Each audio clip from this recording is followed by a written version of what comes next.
शहर कड़पा में कड़पा एड्स की जानिब से एक सेमिनार मुनक्किद किया गया जिसका उन्वान था थिंक एंड ग्रो रिच। इस सेमिनार में ब्रदर शफ़ी ने लोगों से खिताब किया और अपनी सोच को बदल कर ज़िंदगी में कामयाबी कैसे हासिल करें और अपना मुकाम किस तरह बुलंद करें इसके बारे में तकरीबन 2 घंटे तकरीब की। इस सेमिनार में तकरीबन 500 से ज़्यादा अफराद शामिल थे।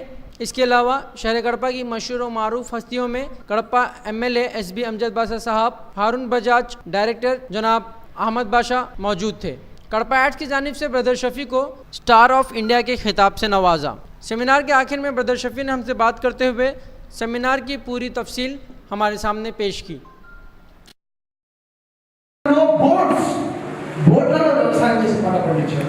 कैमरा खराब అన్నీ ఉన్నాయి, ఏమి సాధించలేదు, వాళ్ళ దగ్గర ఏమీ లేవు, అన్నీ సాధించేసారు. మనకు మలేషియా వెనకబడిన దేశం అంటది, ఈ రోజు అభివృద్ధి చెందిన దేశం. మనకన్నా ముందు సింగపూర్ వెనకబడిన దేశం. अस्सलाम वालेकुम रहमतुल्लाहि व बरकातुहू। आज कड़पा में कड़पा एड्स की जानिब से जो प्रोग्राम ऑर्गेनाइज किया गया थिंक एंड ग्रो रिच, इस टॉपिक पे हर इंसान जो है अपनी ज़िंदगी में एक अमीर बनना चाहता है। माने rich man, rich in money, rich in wealth, पैसा कमाना, इसके तलाश में हर इंसान अपनी ज़िंदगी पर कोशिश करता है।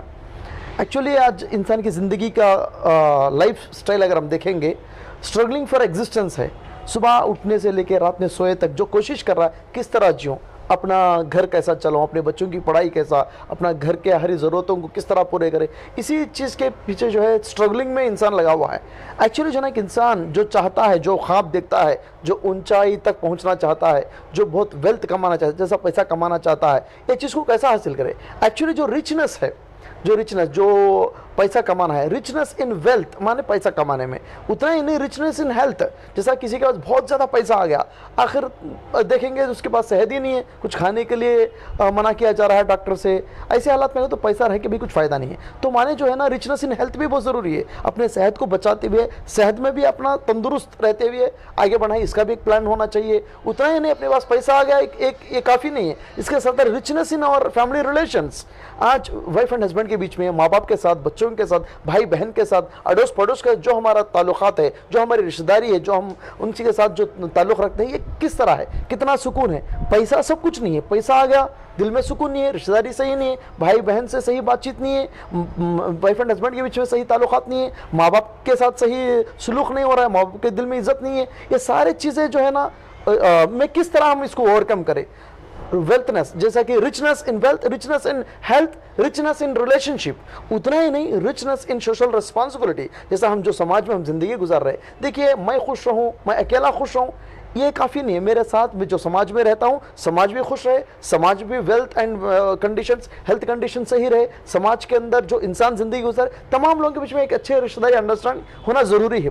फ़र्ज़ कीजिए मैं चाहता हूँ कि मैं, मेरे बच्चे, मेरा घर खुश रहे, अगर उस कॉलोनी में, उस माहौल में रहता हूँ जहाँ पे हर हमेशा लड़ी झगड़ा हो रहा है, ऐसे झगड़े के माहौल में क्या मेरा घर सुकून से रह सकता है? हरगिज़ नहीं। माने सोसाइटी की बेहतरी, सोसाइटी की अच्छाई, सोसाइटी तरक्की मेरी तरक्की के लिए लाजिम है, ज़रूरी है। इसीलिए हमारी रिस्पॉन्सिबिलिटी है, मेरे खुद की, मेरे करियर मेरा रिस्पॉन्सिबिलिटी है, मेरी फैमिली मेरी रिस्पॉन्सिबिलिटी है, और मेरी सोसाइटी, मेरी कंट्री भी मेरी रिस्पॉन्सिबिलिटी है। तो ये सारे चीज़ों को समझते हुए richness country, richness society, richness family, richness wealth and health के ऊपर फोकस किस तरह किया जाए, ये चीज़ों के लिए हम किस तरह सोच रखना है। जैसा कि हमारा सोच अगर ऊंचा है तो हमारा काम भी ऊंचा रहता है, हमारा ज़िंदगी में आने वाले रिजल्ट्स भी ऊंचे रहते हैं।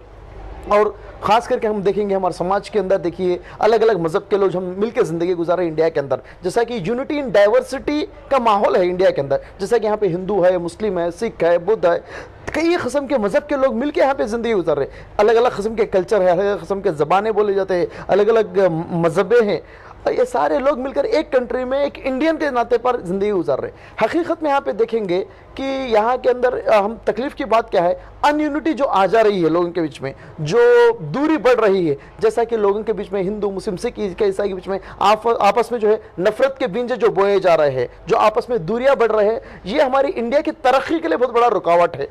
तो कहीं भी देखिए यूनिटी जहाँ भी रहती है वो बहुत बड़ा स्ट्रेंथ है। यूनिटी इज ए स्ट्रेंथ, जहाँ स्ट्रेंथ है वहाँ पे पीस रहता है, जहाँ यूनिटी है वहाँ पीस रहता है। इंडिया के अंदर इंडियंस के बीच में एज ए इंडियन कॉन्सेप्ट जब आता है, ब्रदरहुडनेस का जब कॉन्सेप्ट आता है, तो इंडिया बहुत आगे तरक्की पे जा सकता है। जैसे कि देखिए, हिंदू, मुस्लिम, सिख, ईसाई जो भी है, ये लोगों के बीच में कौन सा और रिश्ता है, कौन से रिश्ते को याद करके समझकर हम आपस में मिलजुल के रह सकते हैं, इसके लिए हमारे मजहबी किताबों का अगर एक बार मुताला करेंगे, इसके अंदर हिंदू मजहबी किताबों में वेद है, उपनिषद है, इसके साथ साथ पुराणास में भविष्य पुराण अगर खोल के पढ़ेंगे, इसके अंदर प्रतिसर्ग परोच्चार मंत्र 15 से लेकर 20 से अगर आप देखेंगे, वहां पे वाज़ेह तौर पे बताया गया है कि आदमो नाम पुरुषः पत्नी हव्यवती तदा।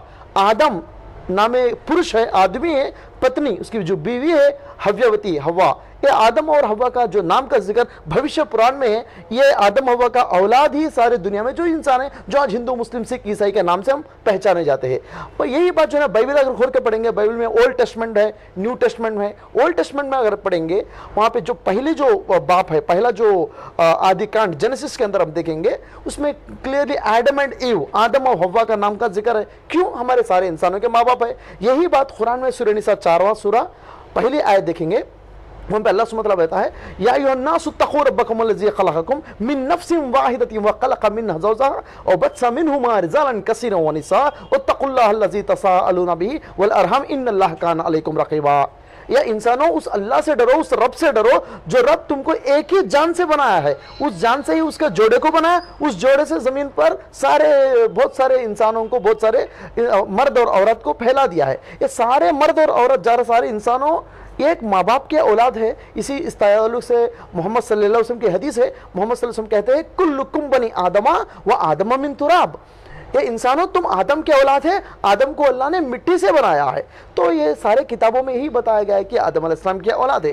देखिए, हम गौर करिए, सोचने पे समझ में आता है, कहीं भी एक एक्सीडेंट होता है, किसी इंसान का खून बहुत ज़्यादा बहा जाता है, जब वो हॉस्पिटल में लेके जाएंगे तो इमरजेंसी वार्ड में डॉक्टर क्या कहता है, इस आदमी को खून की ज़रूरत है, खून देने की, डोनेट करने की ज़रूरत है।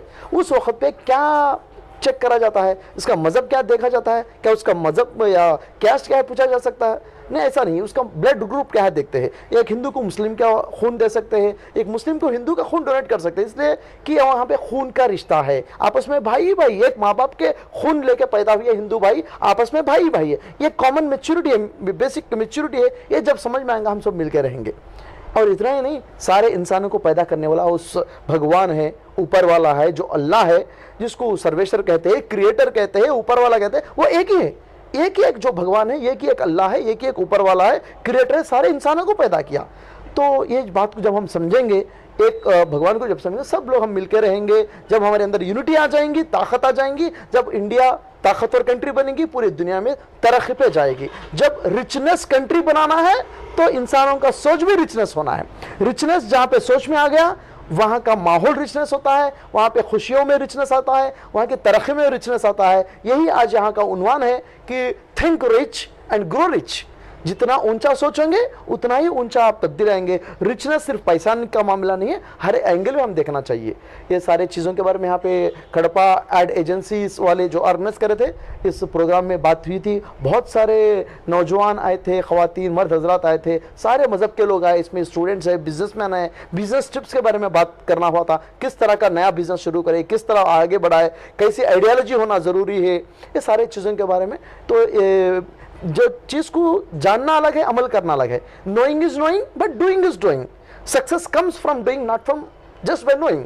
तो ये जिस चीज़ को जब समझेंगे, मालूमात करने से कुछ हासिल नहीं होता है, मालूमात जो करे उसके ऊपर अमल करने से कामयाबी मिलती है। और आज के दौर में अमल करना, कब अमल करना? क्विक इम्प्लीमेंटेशन, फौरी तौर पे अमल करो, जो चीज़ पे अमल करना है, तब जाके आपको सक्सेस हासिल होती है। ये सक्सेस फार्मूला है। जज़ाकल्लाहु खैर। अस्सलामु अलैकुम व रहमतुल्लाहि व बरकातुहू।